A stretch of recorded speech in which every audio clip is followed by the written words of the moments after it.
Okay, let's get started. Hi, everyone, and thank you for joining today. My name is Lieven Bertels, and I'm the director of the Momentary in Bentonville in Northwest Arkansas. I'm excited to be here with you all and to moderate this event in the You Love speaker series. This is a 10-part free series produced by the Northwest Arkansas Council, and it will focus on points of passion, exploring topics across art, music, culture, outdoor exploration, culinary experiences, and entrepreneurship in the Northwest Arkansas region and growing cities around the country. Today's discussion for You Love Music, here at First, bringing communities together through music, focuses on the ability of music to shape and build communities. And I'm thrilled to have with me today Al Huntley, trumpet player and vocalist from Hot Brass Band out of New Orleans, Louisiana. And we're very excited to be hosted on their Instagram channel. A few housekeeping notes from us. After this chat, the interview portion, we're going to take some questions from the audience. So feel free to type those in the chat at any time during the conversation, and I'll be queued with those questions and ready to fire them off at the end. And we encourage you to follow the series for future talks like this one. You can sign up for more events on Eventbrite, as well as follow Finding NWA. The link to sign up is in Finding NWA's bio. And I'm, of course, using their Instagram channel. Now, I'd like to introduce our guest. Please welcome Al. Al has been playing with Hot Brass Band for 19 years. He's represented New Orleans culture and music globally since the start of his music career. And for those who have lived locally in Northwest Arkansas, you may remember Hot Brass Band from their performance last October, on October 5th, when they joined us on the green at the Momentary and on the Momentary Square, on the Bentonville Square, for a second line they did there during the farmers market. So thank you for being here with us. And I would like to set the tone with an observation that I've made over the years, and that is particularly valid, I feel, in these very weird times that we're going through with COVID and all, which is that, you know, the more the world polarizes and the more we see differences, there's a few things that keep bringing people together. And one of them is sports. We can all root for a team or get behind our local teams. One of them definitely is food. Nothing brings families and groups of people together more than a good meal shared. And then one is music. And therefore, the idea that you can build communities through music isn't alien to me at all, and I strongly believe in it. And I do think that Hot is such a great example of that in New Orleans. Now, Al, you've been deeply involved in the music scene in New Orleans for years, playing with Hot for 19 years and counting. Your community is really strongly built around music. Talk to us a little bit about how brass bands in New Orleans create that strong sense of community. How does that work? It actually starts within the communities, and all of the brass bands are made up of the individuals from all of the communities. It's not like you have to be from a certain area of the city to participate in it or to be a member of a band. Like, there's people from opposite sides of the city in the same band, and there are cultural differences within the neighborhoods in the city. But like you said, the common thing is the music, and that's how everybody is able to interact with each other and share and vibe out with these different ideas. And if you say community, the community of New Orleans is a particularly rich tapestry. It's like, you know, so many different colors and different histories and layers to those histories. Tell us a little bit about that and how that influenced that music culture that you represent.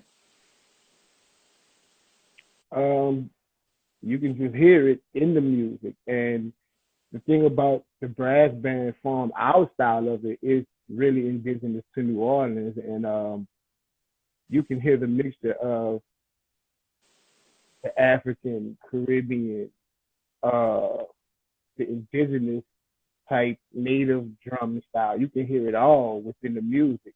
And that's why they always use the analogy, the comparison, like it's a big gumbo pot, because it's the perfect thing with all the different cultures here and how we all intermingle culturally and how we accept each other different. As far as um, you can find so many different genres of music in New Orleans, but you can mix them together and create something that is a unique sound that you just have to label it as New Orleans. Now, what strikes me wherever you perform is that you guys are always able to immediately connect to your audience and to the community. Like it's you know throwing a match in a powder magazine. It's like bang, first note, and people are on fire.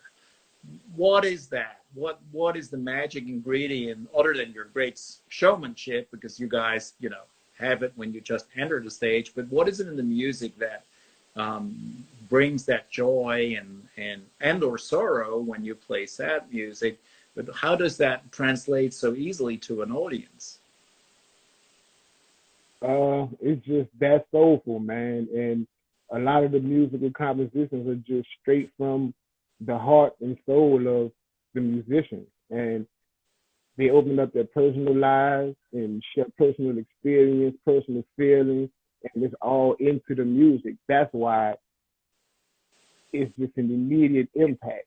And when you check out some of the lyrics to our songs, it's from personal experiences and things that are happening in the city and going on in the world. So that's another reason why people can directly relate to it, because it may have started from a thought with you saying something, then melodically putting it together, and then once you play it, the feeling, the thought, everything is inside of the tune.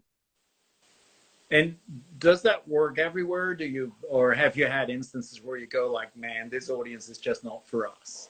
Because you guys travel internationally a lot. You guys have toured a lot.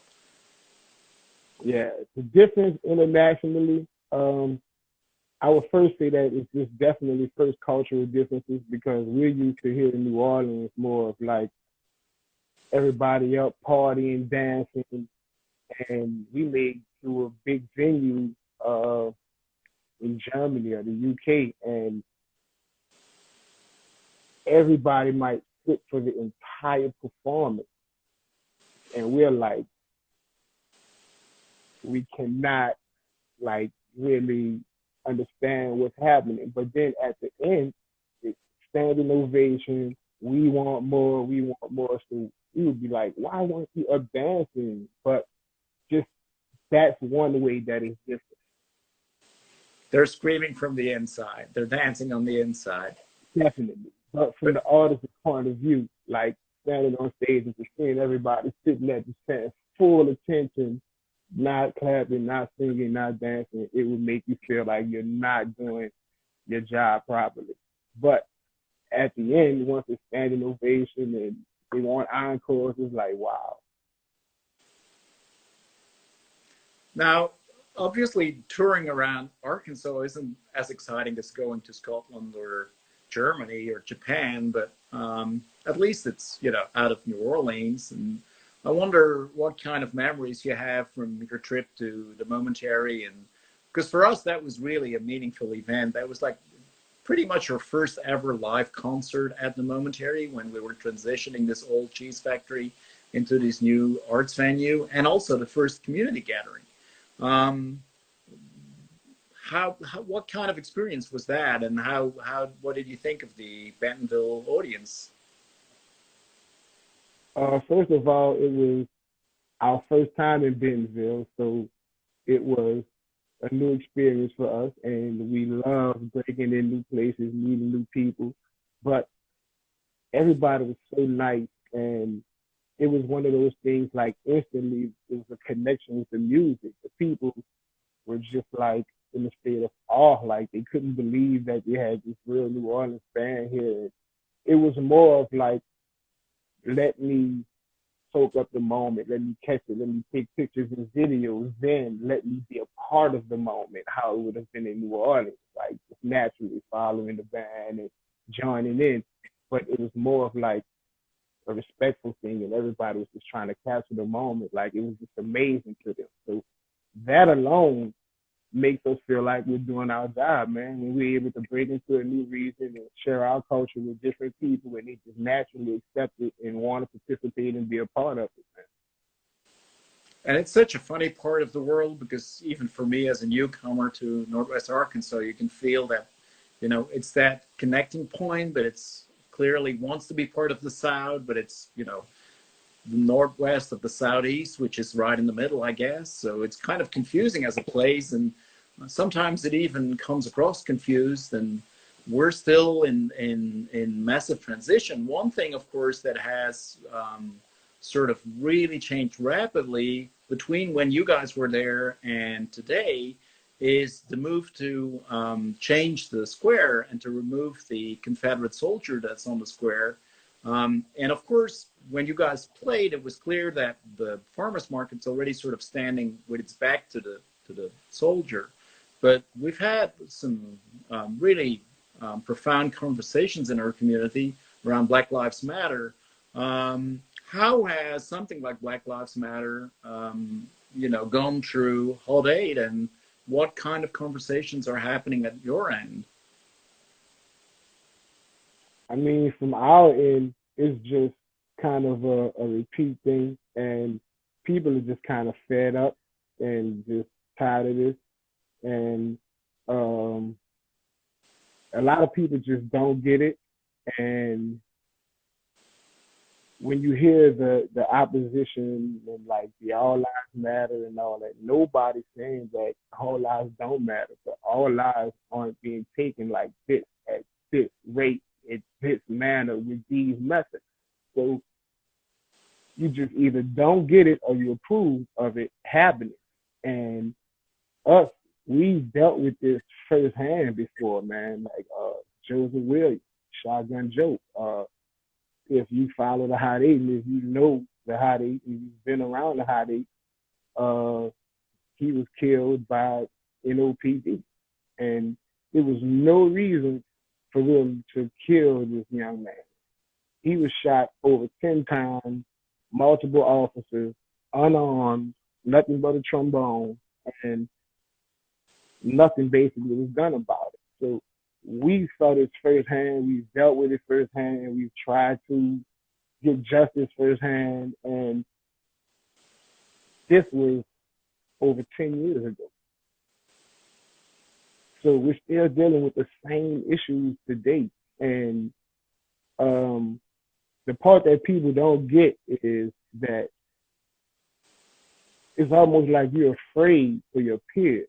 You're afraid for your relatives. You're afraid for your family because at any moment they can be stereotyped or dealt with by the wrong person who may be afraid, who may not have the proper training, whatever, but they may not make it home. And it'll be justified on one end, and then we're furious on the other end. And that's just our reality, man. It's kind of like you almost get kind of used to it, and that's horrible to even say that, but you kind of get used to it after a while, and it comes to a head sometimes, man. And it just it's at one of those points right now where a lot of people are getting involved, and a lot of people actually see the wrongness in it, and you can't just keep being quiet, man. If it's not affecting you, then you're less likely to say something about it. But this is affecting everybody. So if you don't want the other reactions and people taken to the street, then something has to be done. Like, seriously. If a normal, regular citizen kills somebody, there's a certain penalty or something that has to happen to him. It should be the same thing for a civil service worker. Like, your training should have you in a position where you should not have to take that life. And we saw several situations where The people weren't aggressive. The people weren't resistant, and we just don't get it. So, I mean, what else can you do but take action yourself after a certain point? When is enough enough? When is everybody going to help out our side? So, you know, I have a lot of issues with that because just the terminology black. My T-shirt is black. My logo is white. I've never seen a black or white person in my life. Period. So we let them have this on a form or whatever, and you trying to choose what you most likely to be associated with in your own mind. So if the term has changed from black, African American, colored, Negro, like what are you? Like seriously, who are the real indigenous people here? Like what? Like all of us came from Africa, all of us came from the Caribbean? No way. So yeah, I could talk like for hours on that part, but yeah. Well, and that is part of course, the cultural ambassadorship, but we shouldn't request that from anybody. And I'm very grateful that you're willing to speak about it but I'm also mindful that most of this, if not all of this, needs to be solved on the other side and in the rest of community. And we own this, and we are aware, but there is still a long way to go, sadly. And to your point, this is not new. It's a renewed interest in a very old problem. And there's a reason that cultural institutions and community organizations are needed to help solve this. And we see it as definitely our task with the Momentary to address these issues and to help educate people and to have conversations about difficult topics, because there are difficult topics. You guys have gone through quite a bit of turmoil, including this, but also Hurricane Katrina and now COVID. Hot 8 has definitely had some ups and downs, and the current pandemic is, you know, devastating for all of performing arts. Nevertheless, whenever we speak and, you know, we prep this conversation somewhat, I can feel your drive. You're always super busy and on the phone and working. Where do you find that resilience, and where do you find that energy, and what's the next thing? Basically from each other, man, and having that family oriented type vibe with the guys in the band. And we motivate each other, we inspire each other, and we like to be there for each other. We like sharing our stories with the people. And that's just us, man. We've always been like that. That's if you get chosen to be a part of our system and our Hot 8, then we see that in you already. You have to be a guy that's really committed to family and a loyal type guy, because it's ups, it's downs. That's why one of our albums is The Life and Times of the Hot 8 Brass Band, because we just had unbelievable times, and I don't know what it is about the resiliency, but we just feel like we're obligated to keep it up and to keep sharing our music and to keep inspiring the youth and new bands to come out. And that's a part of it, man. So next up, we are definitely in and out of the studio, and we actually have a song that fits these times, like right here, right now, and it's a powerful song, and everybody who heard the song already is like, wow. So we're about to lay that one down, and it'll be out soon. Well, we'll have to check it out. That's, of course, the exciting thing of technology, and the thing that, you know, makes this possible. We can have a conversation from different parts of the country. We can, you know, listen to music that is being made live somewhere else. What a crazy time to live in. With that, you know, you guys are only got a glimpse of Northwest Arkansas, but obviously we want to bring you back. Given that our region is booming so quickly and growing so quickly, and that we have amazing potential to change things for good, From a musician's perspective, what's your hope for a region that is in the middle of the country that, you know, has the potential to really create amazing quality of living, and bring different communities together? What would you like to see in a community like Northwest Arkansas or in a city like Bentonville? Uh, the same thing, man. Keep being open, keep being real, keep accepting other cultures. Bring them to Bentonville. I could feel a festival type vibe there already immediately, like just from that one time and how the people were intrigued about what we were doing. Like not just the performance, but when we actually hit the street and went out to the square and everything, that was a totally different vibe that I could tell. Even the kids, they were just like smiling ear to ear. Like the kids wanted to kind of follow, but you know how that is.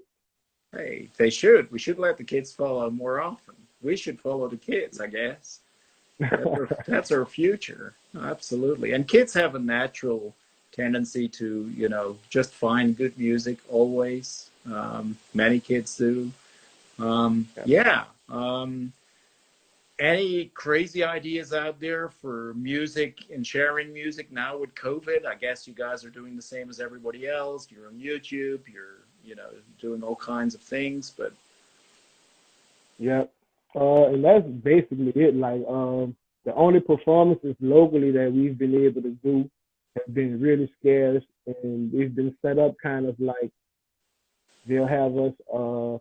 We did one gig where it's like we'll be like outside in the driveway, kind of spread out really far, and they'll have like a caravan of cars that just kind of come pass by, blowing horns. We may exchange gifts with a graduate or something, but everybody's really been limiting contact and keeping their distance. So with that, of course, work is limited, but that is one of the unique ways that people are just, you know, that spontaneous. What can we do to kind of still follow the rules, but still have a bit of live entertainment and still celebrate our graduates or whatever.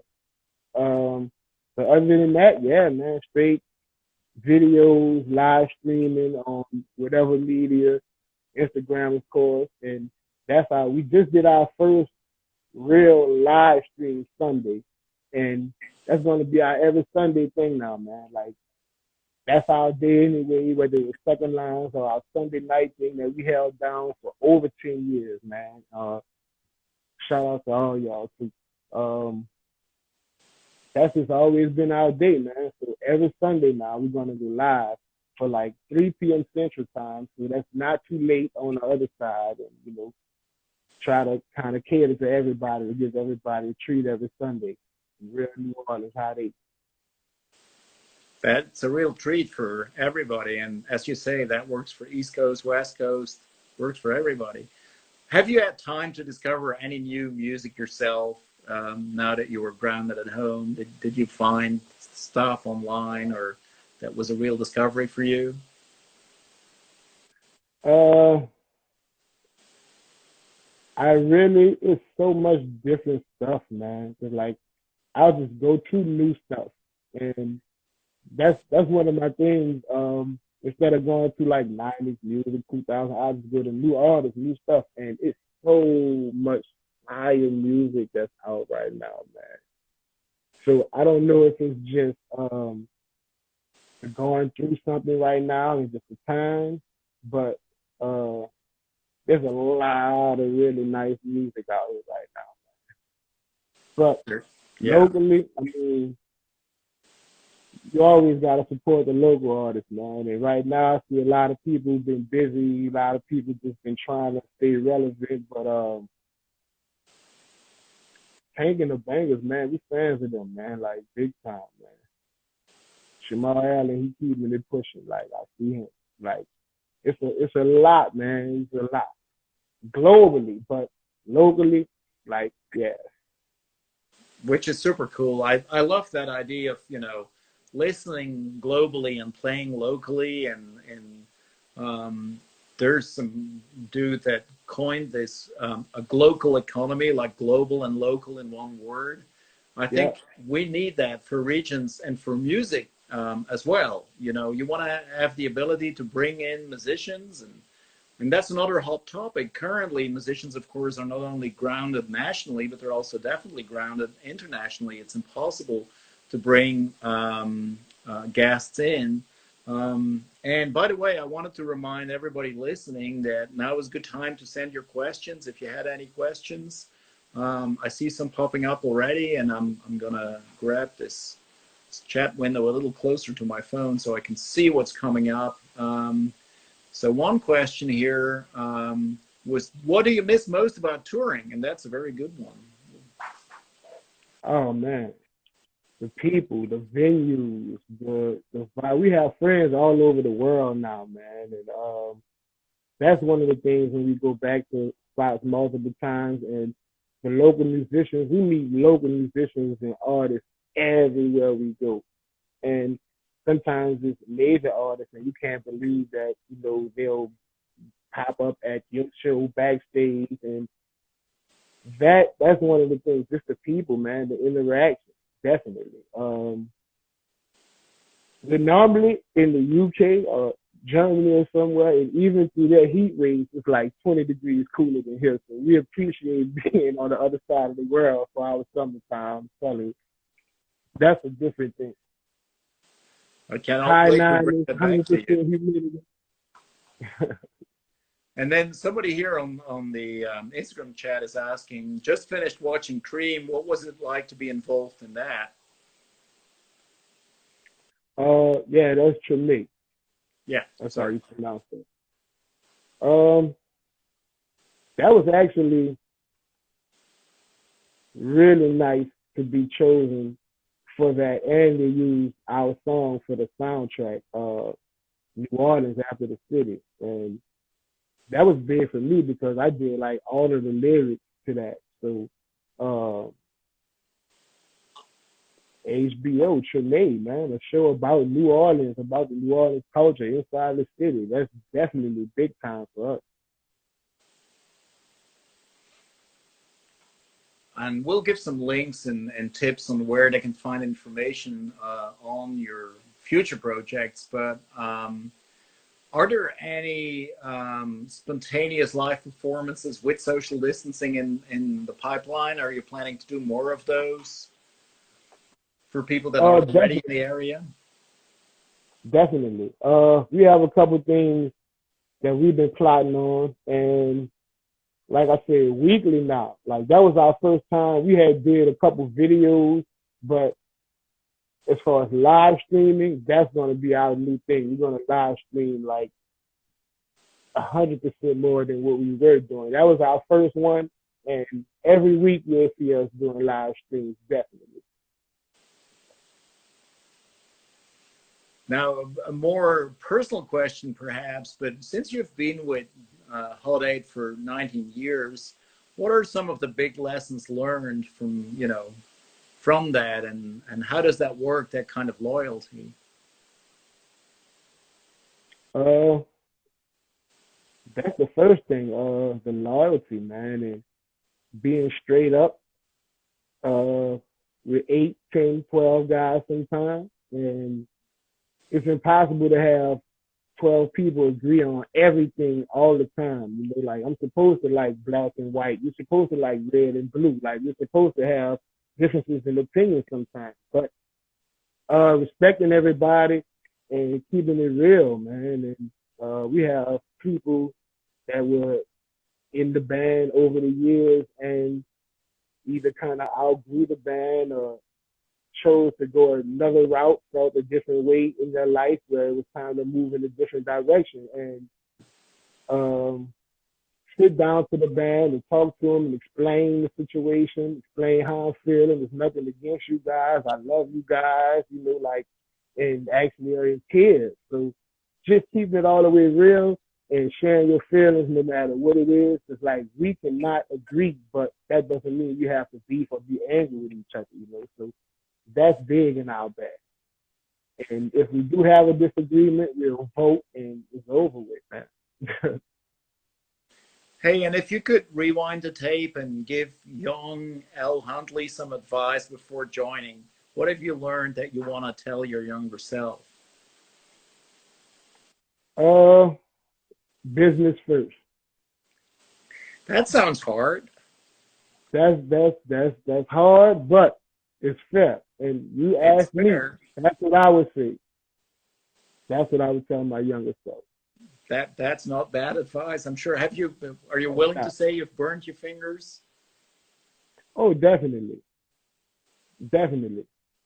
And uh, kind of shied away from learning certain things, like thinking that I wouldn't actually need it because I will hire somebody to do that. But I need to know how to do what you're doing for me to know that you're doing it properly. So, hey, that's what I would tell my younger self. That's good advice. I'll take it too. I'll keep that in mind. Hey, we're doing something in Northwest Arkansas, which is to do with getting slow streets going, where the street can be shared between pedestrians and people on bikes. We're really big on the whole biking scene here. Um, how could Hot 8 help us launch that and get more usership for slow streets? What do we need to do? Uh, we could definitely brainstorm on that, but I think just what we do and how we do the kind of walking, moving concerts, yeah, our second line type vibes, I think that would be a really big help on showing how slowing down of the streets and the bicycles all can work together. That's one of my favorite things when I'm in Amsterdam, man. I'm getting a bike and I'm riding around, bling bling, like so. Yeah, Man, it's but it's yeah, something we're only just starting, but we should definitely involve music in that. I think that is a very good point. Um, then somebody's asking, how did you come up with the idea of covering Love Will Tear Us Apart? Where did that come from? That has been a monster hit for you guys too. yeah, and like we never know which ones would be like those fan favorites, which ones would take off or whatever. But it just came as a suggestion, as an idea because of the way that we had did turnarounds with other covers. And when we first heard it, we were like, man, this is kind of different to even try to, switch over. But we sat down, we brainstormed like we do now. We sat in the room and we came up with that, man. And the people love it. So shout out to everybody that watched, that viewed it. Uh, we performed at New Year's on the Jews Highland show, man. We did some big things with that one. But I must say, sexual healing still is the number one request. Does it bother you? Would you want it to be more of a traditional?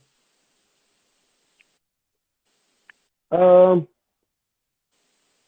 I would rather be more of an original than a traditional, but a lot of traditionals still get requested, and it's surprising sometimes how much the traditionals get requested. So that's a major specter and a reason why we try to put at least one on every CD that we do. Like we have a host of traditionals that we've done, and we have a host that we play that we haven't done.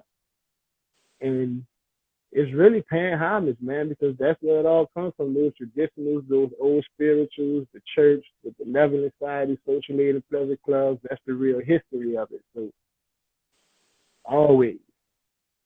Well, and as you said, business first. So whatever it takes, right? If you make a playlist, it needs to pay the bills too.